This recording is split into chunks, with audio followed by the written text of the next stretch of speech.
Hey yo! What's up? What's up? Bing bong! Welcome back to the third space. It's Phil and Alex. Yep, your favorite doctors are back, and honestly, I think you've already seen the thumbnail, so you know what you signed up for, to be honest. Yes, sir. We're talking about STDs today, baby. Yeah, definitely. And the one that you probably know you didn't have. You do have. Oh, damn. Yeah, this one's gonna get a bit awkward, guys, but let's get into it. Cue the intro.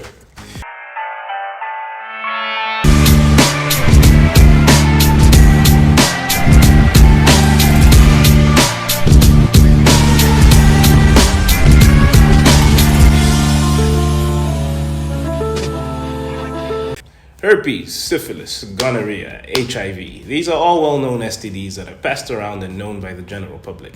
But what if I told you there was an STD that you don't even know you might have? Yep, this STD is called human papillomavirus, aka HPV. So according to the CDC, almost every sexually active person has HPV. Yeah, one person in almost every room probably has HPV. That means you might have HPV. Hey, my sister, you might have HPV. So that's very common, to be honest. So if HPV is very common, then why is it an issue? Well, okay, the thing is, there are about 150 strains of HPV, and they do different things, but most of them cause these things known as warts, genital warts to be specific. Now, you can pause the video and go see what that looks like. It's kind of nasty. Not all of them cause genital warts, but when they manifest, it can show up as genital warts. And depending on the type of HPV you contract, whether it's high risk or low risk, you can also be at risk for cervical cancer for women, and male, even though it's not too common, you can also develop penile cancer from HPV. See, that's the issue. So most people will never know they have HPV until they develop genital warts. Yeah. Most people will never know their entire life until it has already manifested as cancer, penile or cervical. And that's a hella problem. Now, see, we here at the Third Space don't believe in using medicine to scare people or push some kind of agenda. We're just trying to tell you that if you play around in these streets, you're gonna catch something.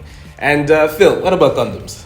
So in theory, condoms are supposed to protect you from the spread or contracting HPV. However, we all know that in some instances the condom doesn't fully cover the shaft of the penis because of where the testicles start at. And then also in some instances of a condom slip, or in extreme cases where you have a condom burst. So that is you take it with a pinch of salt. Yeah, and I mean, we know HPV spreads by skin to skin, so in this case even your pubes aren't safe. So for those of you who like to keep it bushy or natural down there, you might want to just shave and inspect just to see what's happening. There might be like a wart or two missing, or just somewhere in there. Yeah, and even then with shaving or keeping not bushy, also get events of macro tears from razor bumps and all of that stuff. So exactly. It's a tricky world. Yeah, it's a catch-22 situation. It can help, but to be honest, there's no full protection against HPV if you're using a condom. Just be careful who you're laying with. All right. So now that we established that HPV lives rent-free on your genitals, how does one know they have HPV, Alex? Well, okay, we can break it down per gender. Now, for men, it's virtually impossible to know that you have HPV unless you have lesions or or genital warts on your penis. Now, if you don't have warts though, and you've been around fellas, you most likely have HPV. It lies dormant on the skin sometimes, so you won't really see anything, but it won't always be dormant. So once in a while, it's either it shows itself up as a lesion, or it'll just be there and you won't even know it's there. So this is why, gents, it's important to examine your penis once in a while. Examine the meat before you beat it, and ladies, examine the meat before you eat it.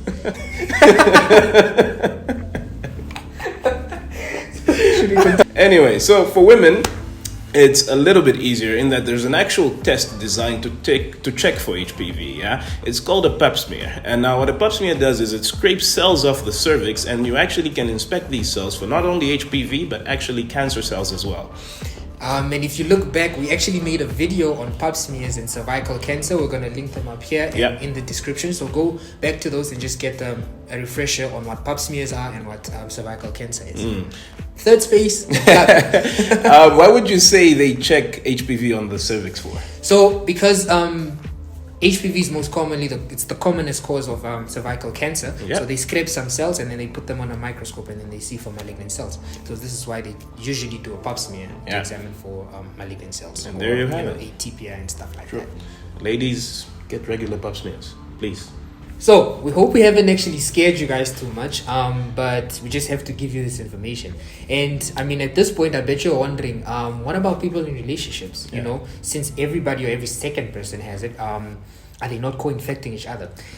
Be it the case may be or whatever. Yo, English is saying. But be that be it as it may.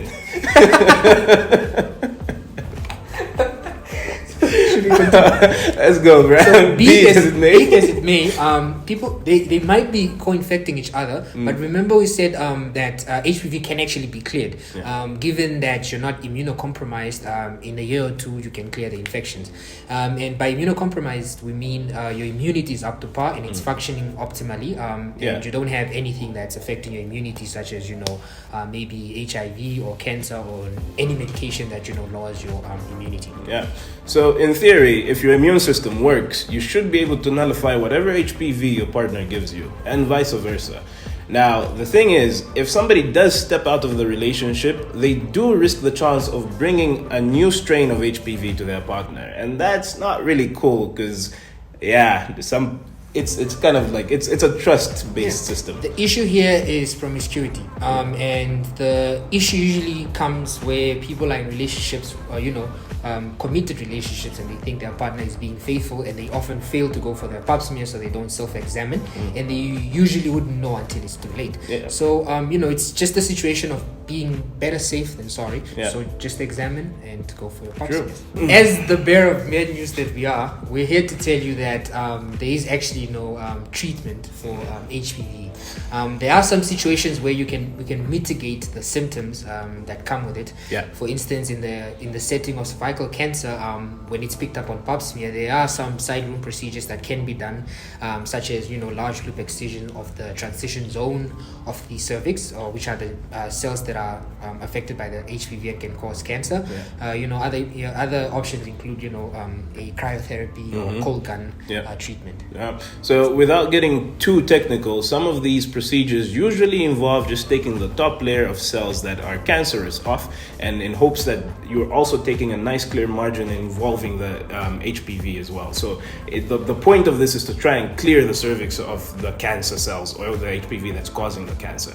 But you have to remember that the HPV is still just chilling, either on the pubes, on the skin of your pubes, or just around the vulva and other things. So ladies, just because you have this procedure done doesn't mean you've cleared the HPV yet. Your own body and immunity will clear this HPV over time. And in the setting of developing genital warts, there are other procedures that can be done. They can be excised, or they can be treated with podophyllin or trichloroacetic acid and other chemicals that are applied on the lesion just to make them go away. But then again, like Alex said, the HPV is still chilling in your bloodstream, in your pubes and on your skin. So gotta really be careful out here and to wait for the infection to be cleared in a year or two. Whether you have the warts or not, you have the HPV. It sucks, but at least you can kind of do some stuff about it. That's the truth of the matter. I mean, it's a virus, and much like other viruses, treatment is quite tricky. So I think what's our main message here? Just take care of yourself, guys. Like just be careful, and trust goes a long way. But you can't really be trusting nobody out here. You need to sort of. Gotta always look after look after yourself, man. Just know what you're involving yourself with. Right. I mean, I guess that wraps up the video. This is Phil and Alex with Third Space. Hope you learned something new today. It wasn't like it's not everything on HPV, but it's a good little summary.